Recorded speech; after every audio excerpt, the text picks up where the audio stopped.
জয় জগন্নাথ, জয় জয় প্রভু।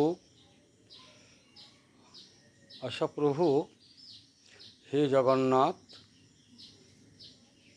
গত দিন যে তোমার রথযাত্রা, এটা এমন কেন হলো প্রভু? তোমাকে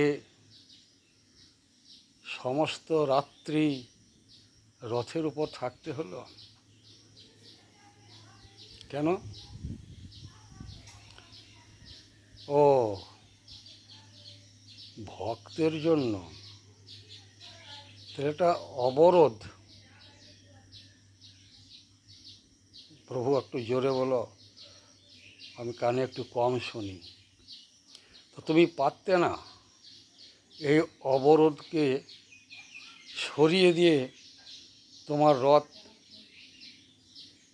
চালাতে পারতে না? সারথি ভালো, দারুক তোমার সারথি।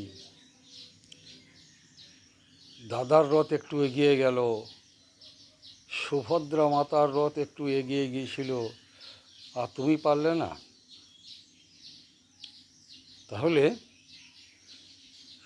এখানে প্রমাণ হচ্ছে, আমার মনে হয় যে স্বয়ং ভগবানও অবরোধে আটকে যান। তবে হ্যাঁ, এটা সে অবরোধ নয়, ভক্তের অবরোধ।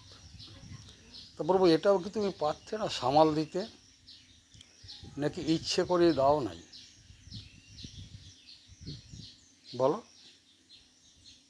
ও আচ্ছা আচ্ছা, হ্যাঁ সেটা জানি যে ভক্তাধীন ভগবান, ভগবান ভক্তেরই অধীন।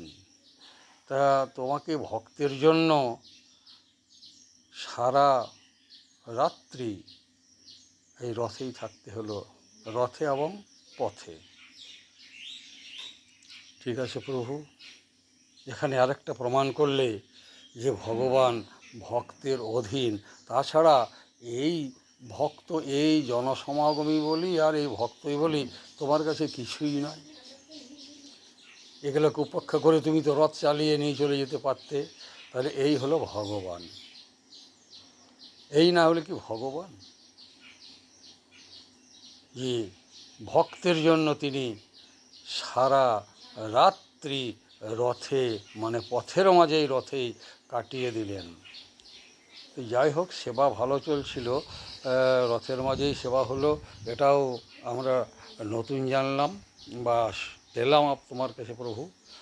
কারণ আমাদের তো শিক্ষার শেষ নেই।